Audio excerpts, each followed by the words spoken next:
Halo semuanya, selamat datang di segmen analisa. Kita bahas mengenai persidangan Mario Dandi. Beberapa hari terakhir ini kita, masyarakat Indonesia, melihat bagaimana serunya persidangan dari kasus penganiayaan oleh Mario Dandi. Ada yang pro, ada juga yang kontra. Lebih banyak adalah yang kontra dengan Mario Dandi. Apalagi ada banyak keterangan yang disampaikan oleh sejumlah saksi yang dikatakan oleh Mario Dandi itu adalah kebohongan.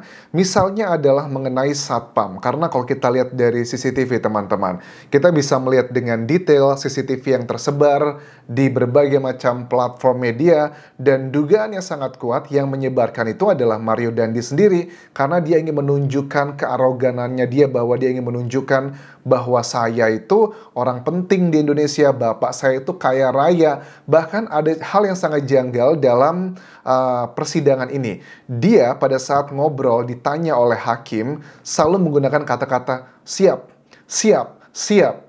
Apakah dia ini seorang anggota militer atau anggota polisi yang selalu mengatakan siap-siap seperti itu? Karena kan indikasinya kalau orang yang dekat, ya sama lah kayak kasus dulu di Sambo, ya, persidangan Sambo. Asisten rumah tangganya Sambo itu banyak banget yang ngomong siap, siap, siap. Bahkan sampai pengacara dari Icat mengatakan, bisa nggak dijawabnya dengan kata ya atau tidak? Tidak usah dengan kata siap, karena Anda itu bukanlah anggota polisi gitu. Dan saya juga bukanlah anggota polisi, jadi ngomongnya ya atau tidak, nggak usah menggunakan kata siap. Kalau kalian lihat dari persidangan ini, Mario Dandi itu sering banget mengucapkan kata-kata siap. Apakah ini juga berhubungan dengan klaim yang disampaikan oleh, ya, bapaknya dari David, ya, yang mengatakan bahwa Mario Dandi itu dilindungi, dugaannya adalah katanya kan Mario Dandi pernah mengklaim gitu, wah, anggota Brimob ini tuh teman saya yang akan melindungi saya, bahkan kesannya adalah dekat dengan anggota kepolisian.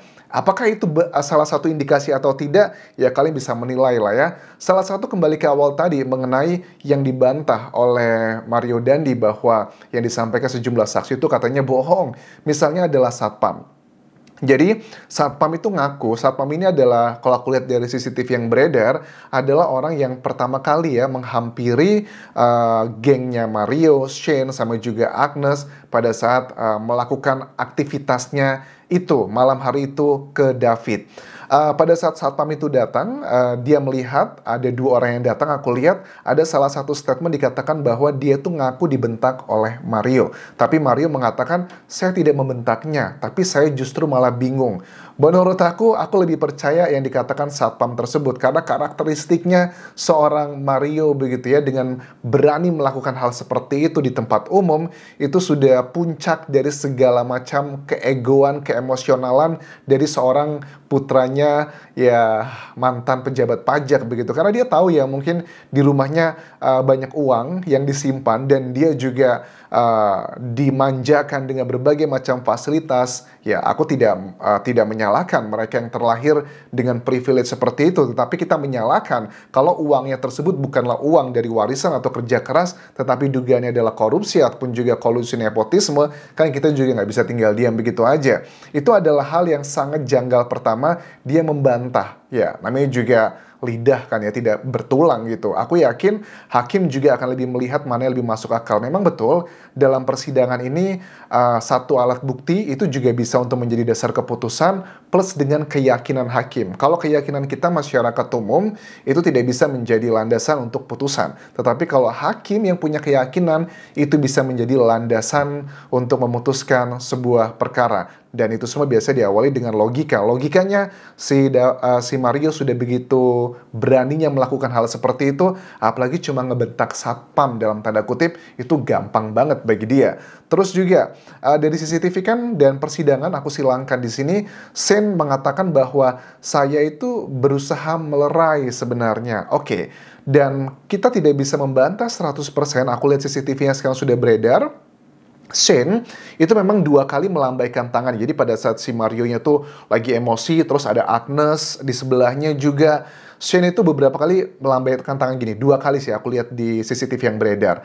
Tetapi kan melambaikan tangan itu adalah selemah-lemahnya manusia dalam melerai begitu. Karena menurut aku melambaikan tangan juga bukan berarti si Shane itu tidak mau melihat David terluka. Kalau aku tangkap interpretasi dari sini bahwa Shane itu melambaikan tangan seala kadarnya begitu, itu sebenarnya dia pengen juga melihat si David terluka, tetapi dia tidak mau terlalu level yang sangat parah sekali. Dan menurut aku mau level parah atau tidak, itu sudah sangat keterlaluan. Karena apa? Kalau pada saat Shane kan alibinya selalu mengatakan dari keterangan saksi CCTV, jelaskan saya itu melerai. Menurut aku melerai itu bukan melerai yang benar-benar ingin melerai. Kalau kalian lihat di CCTV-nya itu ya, ada yang benar-benar ingin melerai itu adalah sejumlah saksi, yang ibu-ibu dan juga bapak, terus juga ada satpam, itu baru beneran melerai, langsung dipisahkan begini. Kalau Shane mah cuma gini doang, masa cuma hanya melambaikan gini doang, terus si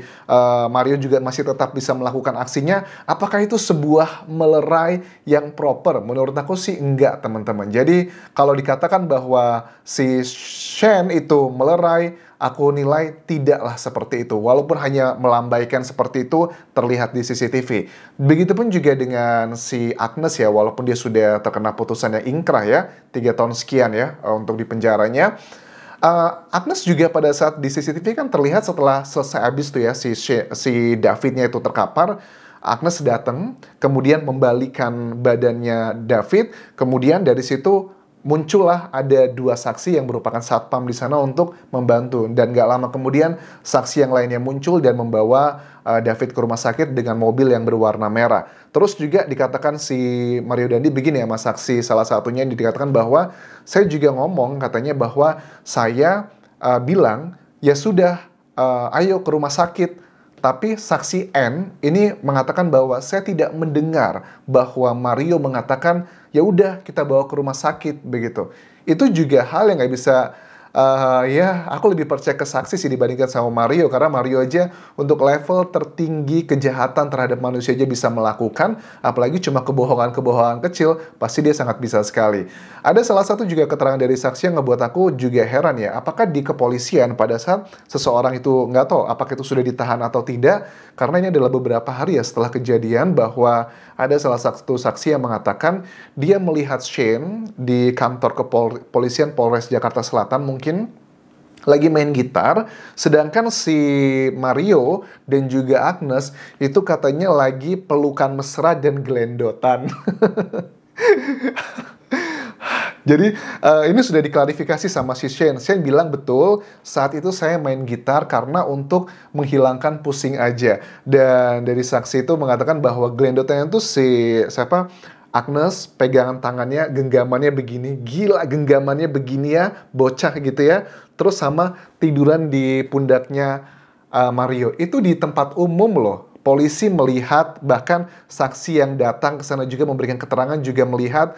Artinya di tempat umum aja sudah berani seperti itu, apalagi kalau di tempat yang lebih private. Apa yang menurut kalian pikirkan? Dan dikatakan juga dari keterangan dari salah satu saksi yang merupakan ayahanda dari David kan juga mengatakan bahwa ya, menurut klaimnya si Agnes bahwa putranya itu katanya melakukan hal yang tidak senonoh gitu ke Agnes. Ya, itu kan cuma mengada-ada. Ini kan adalah sebenarnya kalau kita boleh simplifikasi, ini adalah sebuah kecemburuan begitu ya antara si Mario dengan si David, karena David adalah mantan cinta maunya. Ya maksudnya masih bocah lah anak-anak. Kita juga pernah ya dulu waktu masih belasan tahun punya cinta maunya, tetapi kok ini sampai sebegitunya gitu loh. Ini cuma masalah kecemburuan aja. Dan orang itu memang akan menjadi apa ya, seseorang itu akan menjadi monster, akan menjadi menunjukkan keaslian dirinya itu pada saat dia tuh cemburu gitu. Jadi ya karena aslinya memang Mario tuh sifatnya seperti itu, pada saat dia di posisi nyamannya dia dengan pacarnya, sahabatnya, dia punya harta, punya bapak yang powerful, dia juga punya klaim katanya orang-orang penting di kepolisian dan sebagainya. Makanya dia ngerasa ya udahlah nggak takut nih. Kan kita juga ngelihat ya rekaman ada statement yang mengatakan nggak takut nih kalau anak ini mati gitu dan sebagainya. Itu kan sudah bener-bener yang kebangetan banget. Nah terus juga dari keluarga David juga memberikan kayak tuntutan untuk disampaikan di kejaksaan adalah yang melakukan ini adalah dari LPSK, Lembaga Perlindungan Saksi dan Korban, untuk restitusi 100 miliar rupiah. Jadi restitusi 100 miliar ini bukan berarti bahwa si Mario akan bebas dari tanggung jawabnya, diganti dengan uang 100 miliar. Menurut aku keluarganya Rafael Alun tuh kalau cuma 100 miliar ada lah, banyak dia tuh uangnya. Ratusan miliar bahkan nyaris triliun pun mungkin banget uang yang dimiliki dia.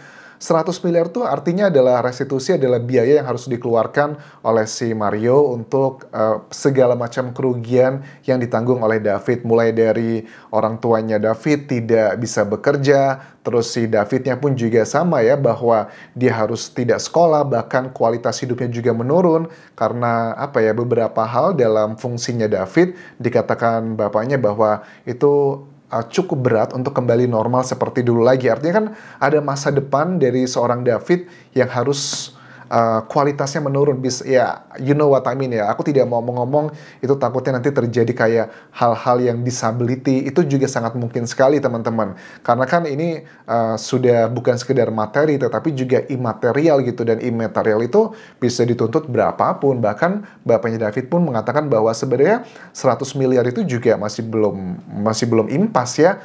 Yang impas itu adalah kalau si Mario juga dibuat koma. Tapi kan kita nggak bisa seperti itu juga. Nanti kalau Mario dibuat koma, ya bapaknya bisa kena pasal juga. Tetapi aku sangat setuju sekali bahwa restitusi 100 miliar ini mudah-mudahan akan dikabulkan oleh hakim nanti. Dan mudah-mudahan juga kalau memang si Mario tidak bisa membayar 100 miliar tersebut, itu kan pasti biasanya akan dikompensasi dengan hukuman. Misalnya kalau putusan hakim nanti dengan penganiayaan berat ini, Mario hanya mendapatkan let's say 3 tahun penjara gitu. Ditambah dengan 100 miliar kalau dia nggak bisa ngebayar, mungkin akan diganti 10 tahun atau bahkan 20 tahun. Jadi kan ada penambahan tuh, let's say 10 tahun tambah 3 tahun jadi bisa 13 tahun. Itu adalah salah satu cara menurut aku yang dilakukan oleh keluarga David agar memberikan hukuman yang maksimal ke Mario Dandi. Ya, kita lihat nanti pertarungan di persidangan seperti apa. Menurut aku pertarungan di persidangan ini sebenarnya sudah banyak hal-hal yang pasti. Tapi kan kalian tahu ya, dalam dunia hukum, kalau tidak terbukti, hukum melihatnya adalah itu tidak terjadi gitu. Padahal kan ya banyak hal yang tidak terbukti sebenarnya itu juga terjadi dalam dunia hukum. Kita akan terus kawal kasus ini. Mudah-mudahan bisa menjadi pelajaran bagi anak-anak orang kaya di Indonesia. Jangan semena-mena. Dan pelajaran juga buat kita bahwa kekuatan sosial media itu jangan dianggap remeh. Terima kasih sudah menonton. Sampai ketemu lagi di video berikutnya. Tinggalkan like dan juga komen. Subscribe channel YouTube ini, follow Instagram dan Facebook pageku di Anjasa Semara. Sampai jumpa.